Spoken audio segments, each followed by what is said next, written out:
Bado tunaendelea ujumbe wa Mungu nyakati za mwisho. Yesu anataka kulichukua kanisa lake. Jambo hili linahitaji umakini wa hali ya juu sana. Kani utakatifu unahitaji utakatifu wa hali ya juu sana. Hapa nitatoa onyo.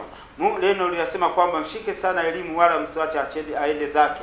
Wewe wazazi wako walikupa elimu wakakufundisha ili katika elimu hiyo uweze kujua kusoma na kuandika, na hatimaye uweze kung'amua na kuwa jinsi gani maisha yako utaweza kuendesha ikiwa pamoja na utaratibu wa Mungu na Mungu anataka nini.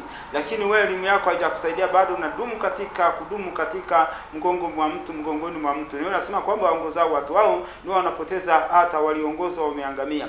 Katika nafasi hiyo inaonekana kwamba viongozi wana dhamana kubwa ya kumpoteza yule mshirika, yule muamini, yule katika kusanyiko ana dhamana kubwa kulipoteza kusanyiko, lakini bado ana dhamana kubwa ya kuweza kulifundisha.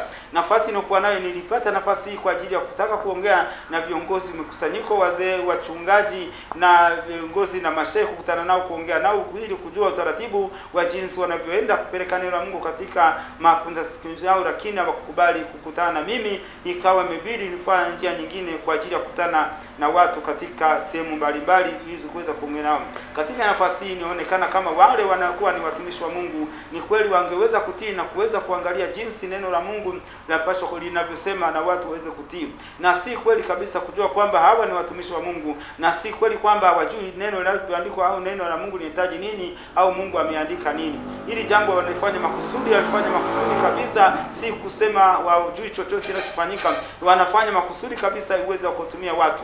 Wanaposema kwa nini ni watumishi wa Mungu, hilo nalikataa kabisa, na kataa kabisa, kata si watumishi wa Mungu, kwa sababu wangekuwa watumishi wa Mungu wangeweza wanatii kuangalia neno la Mungu linasema nini, na watu wakafundisha katika neno vile jinsi Mungu anavyotaka. Katika nafasi hiyo mweza kuwapoteza watu na jinsi hiyo, kwa sababu wanaweza na wenyewe wanapotea, kwa sababu anasema kwamba wale wao watumishi wanauzuia watu wasiingie ufalme wa mbinguni na wenyewe hawataingia. Katika nafasi hiyo wanapoteza nafasi yao. Tukurudi katika kitabu cha Yoeli sura ya 4 mstari wa 6, anasemaje?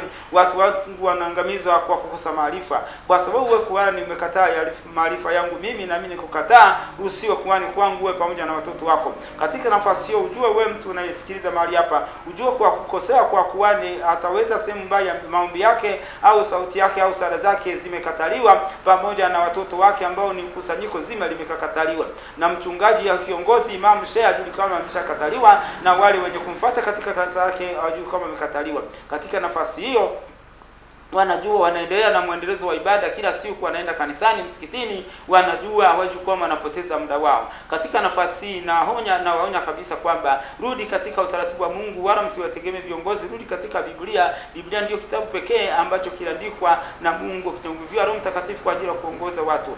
Viongozi wale wanaoshindwa kutii na kuenenda katika utaratibu wa Mungu, hilo jambo nimeonya kabisa kwamba wanafanya makusudi, wala si watumishi wa Mungu, kwa sababu wanakwenda kinyume na neno la Mungu, wakubali kutii neno la Mungu, utaratibu wa Mungu ulivyo.